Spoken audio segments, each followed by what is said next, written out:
So I don't have anything boring to read off to you guys, so I'm just going to chat with you. This is my first time presenting to the GCU Psych Club. I was invited to come by the former president of this club, Maggie, who saw me present in one of Dr. Terry's classes, one of her capstone classes. Normally when I come to GCU, it's to do a recruitment presentation to come work where I work. Are all of you, is it all different years in here? Yeah. Okay, All awesome. years, all kinds of majors. Has anyone heard me speak before? Let me start there. Cool, alright, so I won't be duplicating information then. I work for the Arizona Department of Child Safety, which is Arizona's child welfare organization. We used to be called CPS, Child Protective Services, if you need a point of reference. We don't like that term anymore because it has really bad connotations.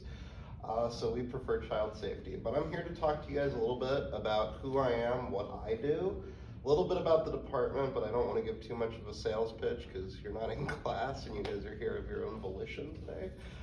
But also a little bit about my college kind of path, because I took a really hard turn in my college career.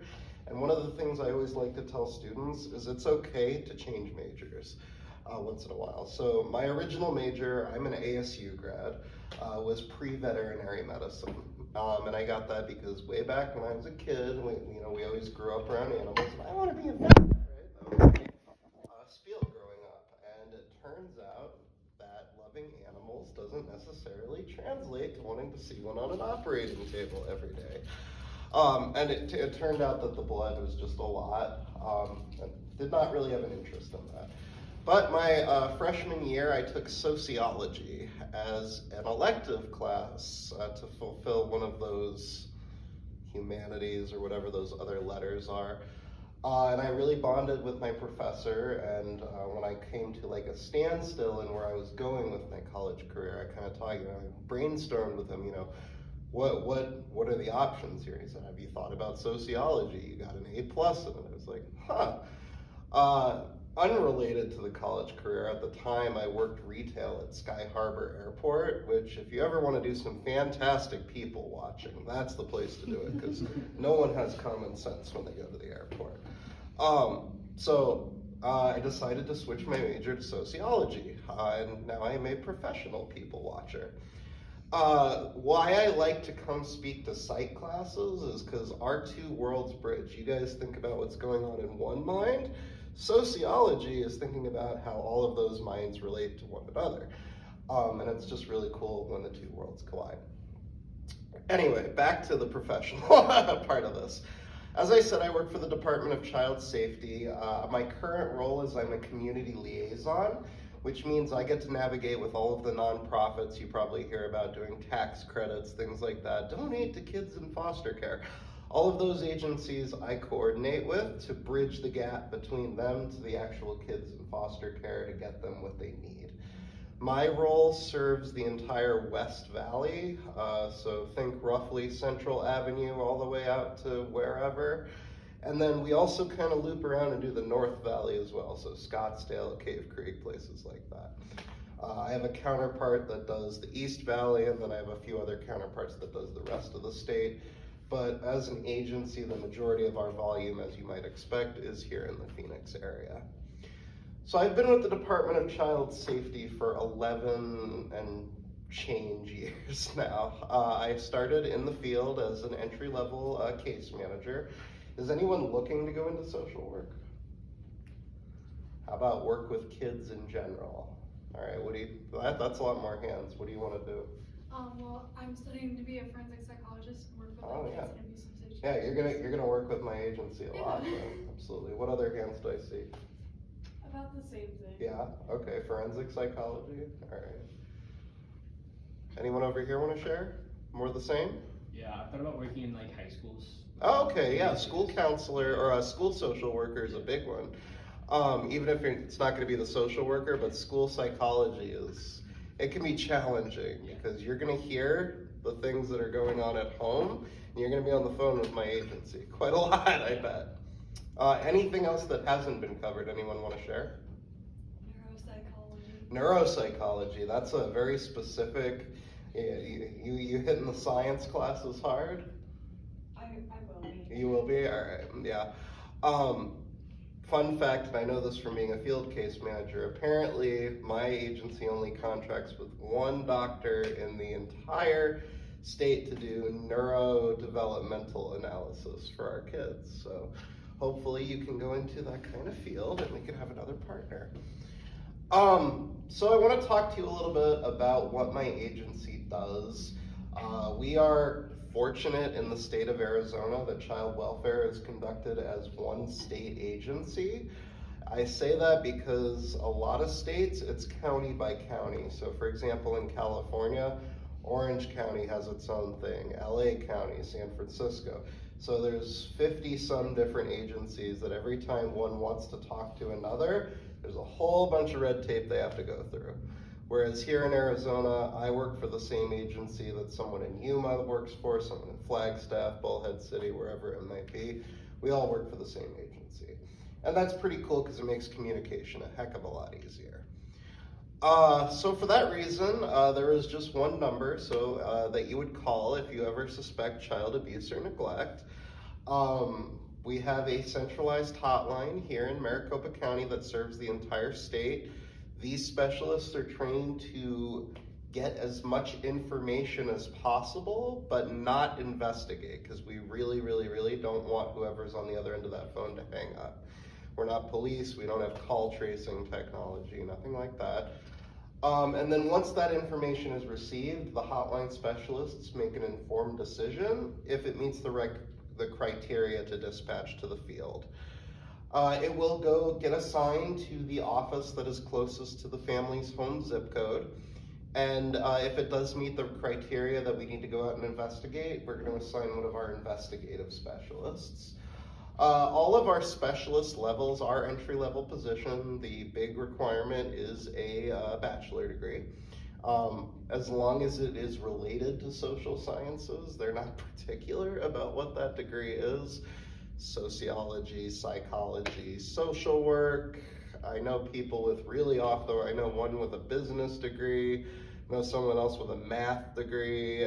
So as long as you have the drive to do it, we hire, and we're always hiring. It is a high turnover position just because it is a high trauma environment, just like you might expect at a police department. Some people come in, much like my experience with animals, I want to save the children. Well, that doesn't necessarily translate to you wanting to read police reports about what these children's bruises looked like, or sometimes even seeing the bruises yourselves, right? So for that reason, we are always hiring. I always like to make the spiel, and I won't give you guys a hard sell, I promise. If you are ever looking just for an entry-level position to get some hours under your belt in the field of social work, you'll pick up a lot of skills just being in the Department of Child Safety. One of the biggest ones that I picked up is conflict management, if you will, because my natural inclination is I like to avoid conflict. I really, really, really don't like getting into the middle of it. But in this line of work, it's inevitable because you'll have a court involved sometimes telling you this is what this family needs to do, and you have to tell this family, if you don't do these, here are the consequences over here. You learn a lot about case management, which is a good skill in any line of work. Time management, certainly.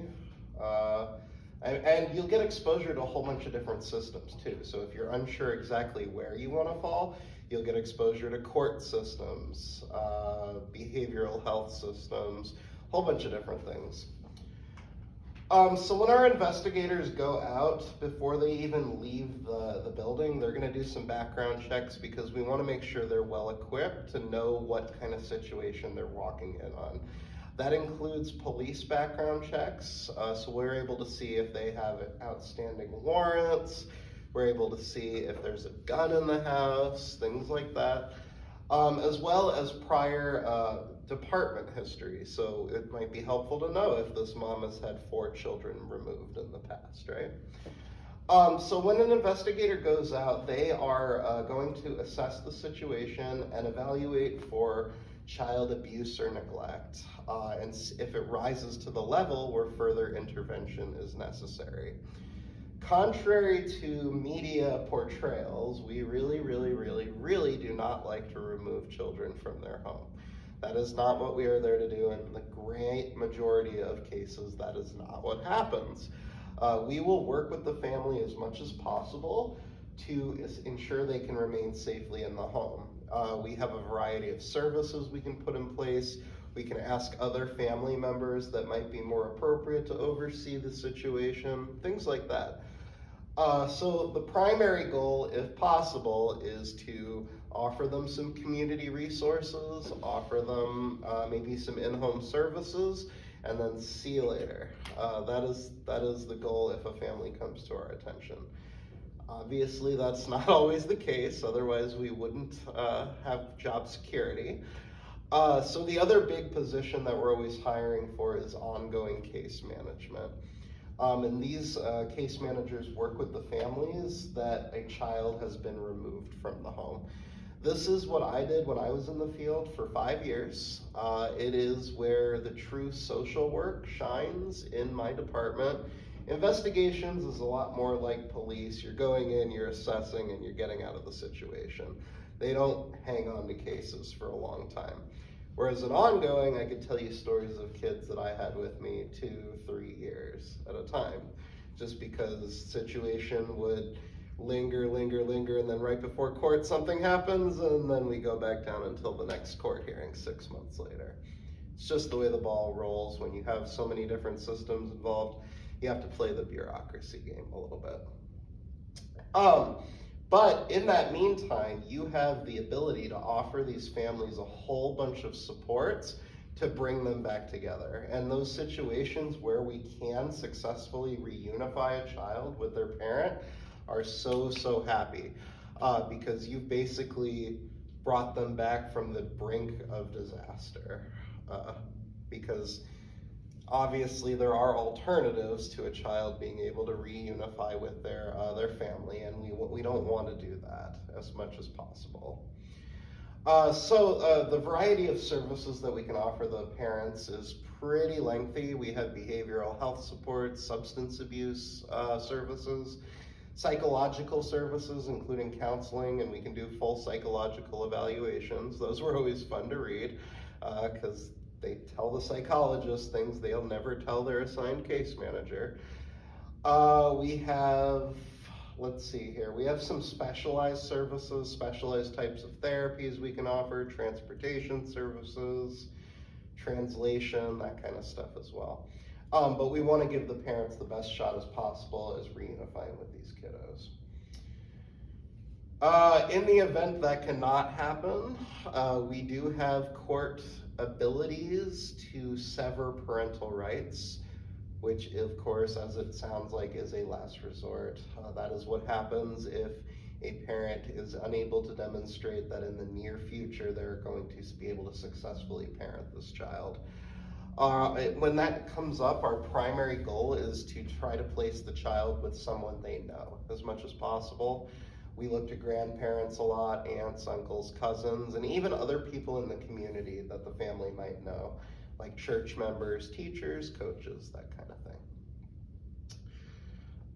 thing. So beyond that, we have a team of people in our permanency section. The first group that's in there is a group that solely works with adoptions cases. So after parental rights were terminated, they would work with whoever is going to adopt those children to finalize them. Another section we have over there is what we call our young adult program unit. Does anyone want to specialize in working with teens? Anyone have a knack for it? Okay. When I was in the field, did not have a knack for working with teens. I much preferred the babies because they don't run away, they don't talk back to you, they don't have a lot of behavioral health concerns, right? So more power to you if you can get through to the teens. We do have a whole team of case managers that work only with teens ages 16 all the way up to age 21 if they go into our voluntary extended foster care program. And it's essentially, these are kids that have aged out of the system, that we are doing the stuff that their parents would do to prepare them for adulthood. So helping them find an apartment, helping them job hunt, furnishing their first apartment, finances, all of that kind of stuff. That's what this team of case managers does. Another team we have over there is our Indian Child Welfare Act unit. Is anyone familiar with the Indian Child Welfare Act? All right, it is a piece of legislation from 1978, I believe it is, that says that if a family has proven Native American heritage, a child welfare agency needs to make active efforts to both keep the family together and prevent the removal of the language it uses is Indian child because it was written in the 70s, but now we would say Native American. Does anybody know how many registered tribes we have in Arizona? Anyone want to take a guess? Take a guess. 8. You're low. We have 23. 23 is that magic number, ranging from like the entire northeast corner of the state is a Navajo reservation, to we have some tiny, tiny little reservations, some actually within the Navajo reservation. So like the Fort McDowell tribe, you might know from the casino out that way. There's a tiny one along the Colorado River as well. But all of those are individual governments that we have to coordinate with if our agency gets involved with one of the families that is registered with them. So it's essentially like having two sets of governments involved in a case. So if you guys thought just one government was a lot of bureaucracy, throw in an entire other government. So yeah, that's what these case managers get to specialize in. It's a pretty cool skill because part of the efforts that need to happen is making sure these kids participate in events that are appropriate to their tribal heritage, right? Because we want them to be able to go to powwows, we want them to be able to go to tribal events, ceremonies related to their aging, things like that. So they get a lot of information about that, and they have contacts with all of these intertribal governments all over the state. So I'm trying to remember back to the little form of questions I'm supposed to answer for being a club speaker. The money is not great. I'm not gonna come up here and say that, yeah, this is the most lucrative career you're gonna hear about all semester. It's not. People don't become social workers because they want to make a lot of money. That's not where the money is. Just as an aside, and this is a federal law, not an Arizona state law, child welfare agency salaries are legislatively controlled. So other jobs you might get an annual cost of living increase, right?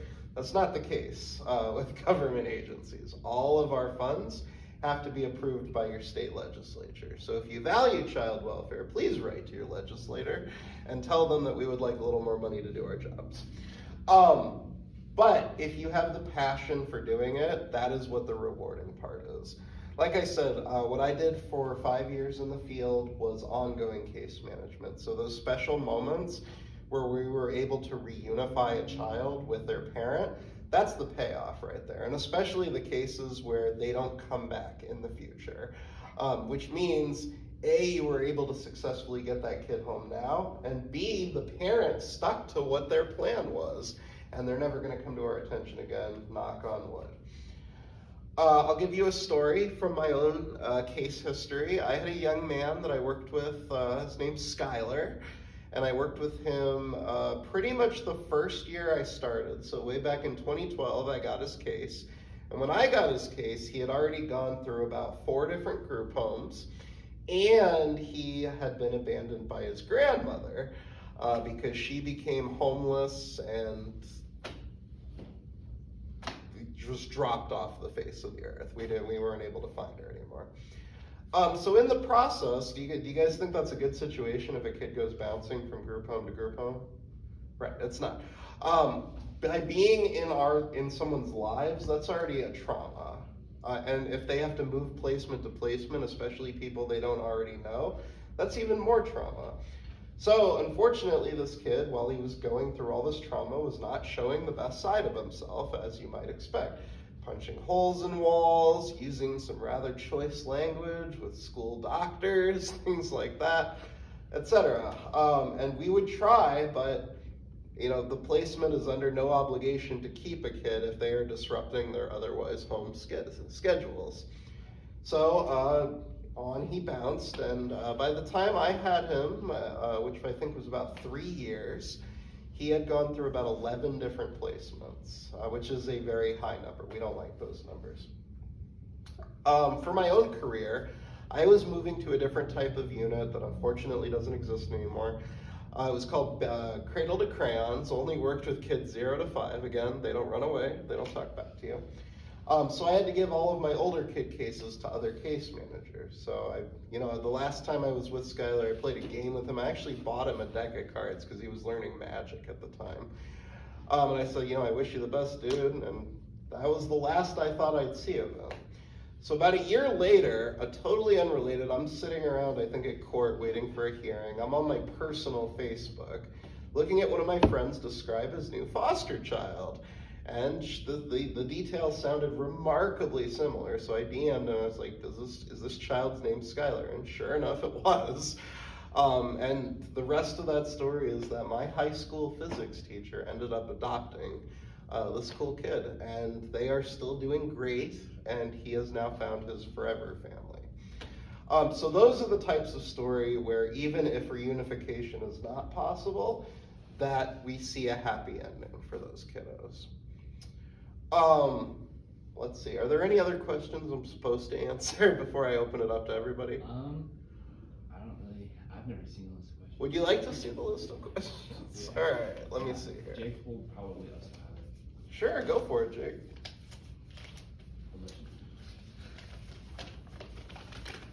Ooh, not one, two, I'm a pretty open book, so if anyone has any curiosity questions at all, go for it. You said there's such a high turnover.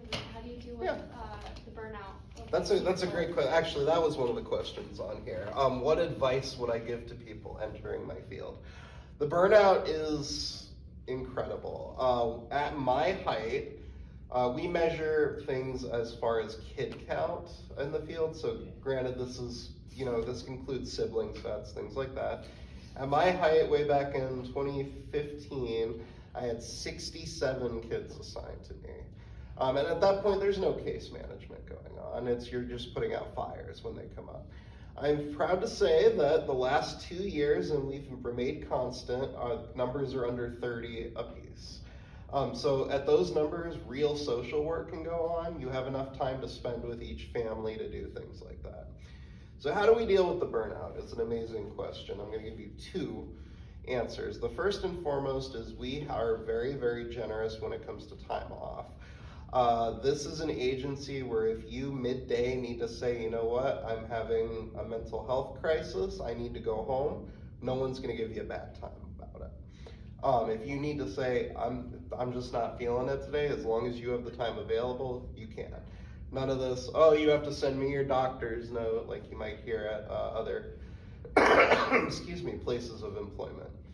The other thing we offer is a really cool initiative called the Workforce Resilience Program.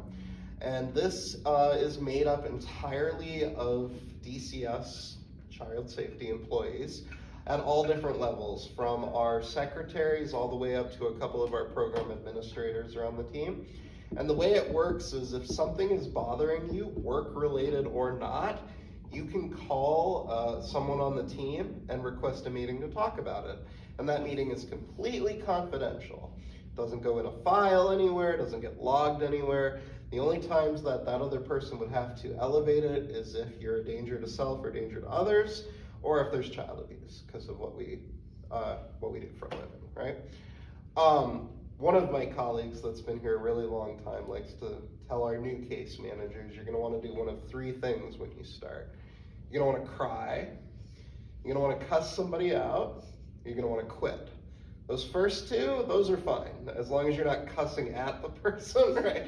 Go in a closet, do what you need to do. And yeah, there's gonna be crying, because some of the stuff you see, even if you think you're really hard, it's gonna get to you. Like mine, getting back to what I wanted to do always as a kid, I got one case one time and there were details about what the child was abusing animals. That was mine that I cracked a little bit. Everyone has their boiling point. Of course, we read about sex abuse, Of course, we read about fatalities, things like that.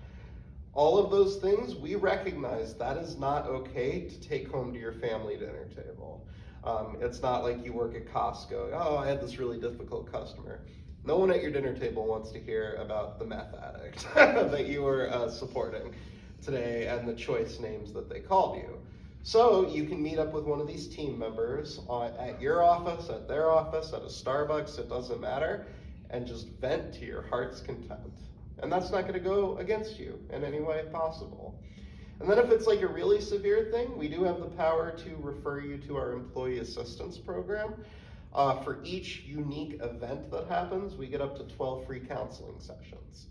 And they're very generous about it. It could be totally unrelated things. The numbers can stack. It's easy to get counseling sessions. Yeah. What else? I don't know why everyone's looking at you. I can pull up our list really quick. See, I'm not one. There is a list. Oh, email. Anybody else have any questions? Feel free.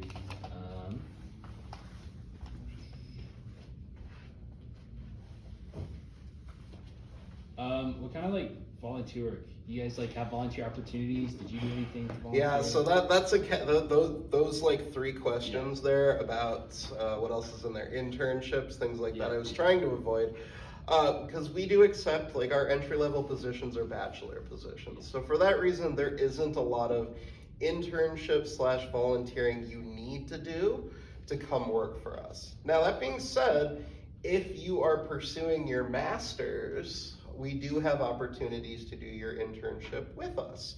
So if you had an interest and you wanted to do your master's, we do have what would the essential equivalent would be a ride along, like what police departments do, where you'd get to shadow mainly our after hours team, because that's when the exciting stuff happens, and you get to kind of see what they do. We are very blessed in Maricopa County to have an after hours team. Our friends in the rural counties, they're on call. It kind of sucks because if something comes up, the nearest office could be 50, 60 miles away from that location. So we're grateful up here. Yeah, speaking of hours, like what is like, Yeah. what's my time? So on paper, our hours are Monday to Friday, 8 to 5. However, we meet the families at their availability. So we, as an ongoing case manager, we need to meet with the children in their placement at least once a month. That has to occur after school. So if there are gonna be times you need to stay past 5 o'clock. Very rarely work on weekends, very rarely, but after 5 is pretty regular. OT is never a problem as long as it's child safety related. Also, we have the ability to flex the time, so you might be able to say, all right, I'm gonna leave at 2 the next day, things like that. Like I said, like we recognize that this is a high stress job, and for that reason, we don't give you a bad time about wanting to use your annual leave. Like we were talking about before everyone came in here, I'm very much a Jimmy Buffett fan at heart. My 2 pieces of advice that I give to anyone, if anyone's going into social work, please feel free to take this with you. The first one is try not to do more than the person you're trying to help. Because if you do, that will create a dependence, and you're gonna have to then work the other way, and it becomes a very fine bridge across the river. And the other one is you gotta take care of yourself first, because if you're not doing good, you're not gonna be of any use to anybody else. And that's if negativity spreads, right? That's what they like to say. If your bucket of trauma is overflowing, it's gonna get everyone else wet along with it. So it's okay to take a day or 2 or a week for yourself to empty your bucket when you need to.